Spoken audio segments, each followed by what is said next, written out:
Night 3 மணிக்கு என்ன atrocity பண்ணிகிட்ருக்கான் பாருங்கள்.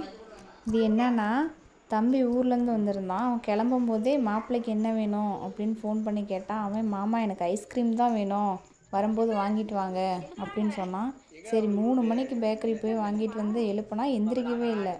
மாமா வந்திருக்கேன்டா எந்திரிடா அப்படின்னா எந்திரிக்கவே இல்லை. அப்புறம் ஐஸ்கிரீம் வாங்கிட்டு வந்திருக்கேன்டான்னு சொன்னோன்னா டக்குன்னு எந்திரிச்சு உட்காந்துக்கிட்டான். ஆனால் அது ரொம்ப க்யூட்டாக இருந்துச்சு. வீடியோ தான் எடுக்க முடியல.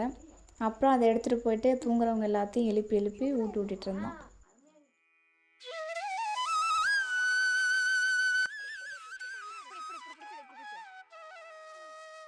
It's Sunday morning. அப்பா வந்து காலையிலேயே சிக்கன்லாம் வெட்டி க்ளீன் பண்ணி கொடுத்துட்டாரு. நாங்கள் செய்ய ஆரம்பிச்சிட்டோம்.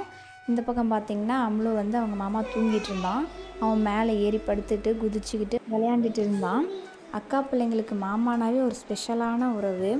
அதுலேயும் இப்படி மேலே ஏறி குதிச்சுக்கிட்டு விளையாண்டுக்கிட்டு அவங்கள டிஸ்டர்ப் பண்ணிக்கிட்டு இருந்தால் அது ஒரு ஹாப்பி அவங்களுக்கு.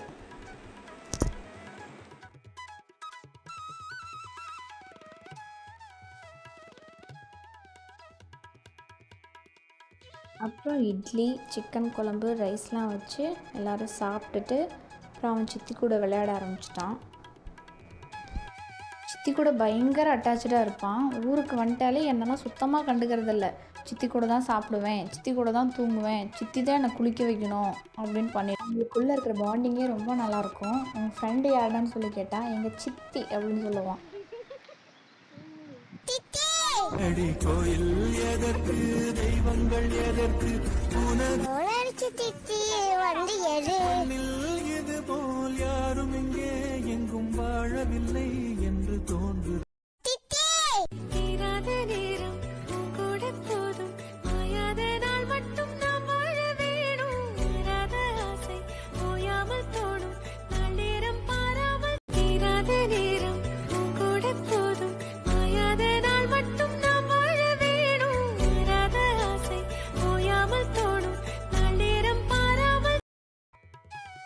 கட்டில் ஒன்று வாங்கியிருந்தோம் கயிறு போடலான்னு. அது கயிறு போடாமையே இருந்துச்சு. சரி இன்றைக்கி பெயிண்ட் அடித்து கயிறு போடலாம் அப்படின்னு 2 பேரும் பெயிண்ட் அடிச்சிட்டு இருந்தாங்க. பெயிண்ட்லாம் காய்ச்சதுக்கப்புறமா தாத்தா, அப்பா, தம்பி, தங்கச்சி, அம்லு அப்படின்னு எல்லோரும் சேர்ந்து கட்டில் போட்டுட்ருந்தோம். இப்போ எங்கள் கட்டில் ரெடி ஆயிடுச்சு. இந்த வாரம் இப்படி தான் எங்கள் சண்டே போச்சு. தேங்க்யூ.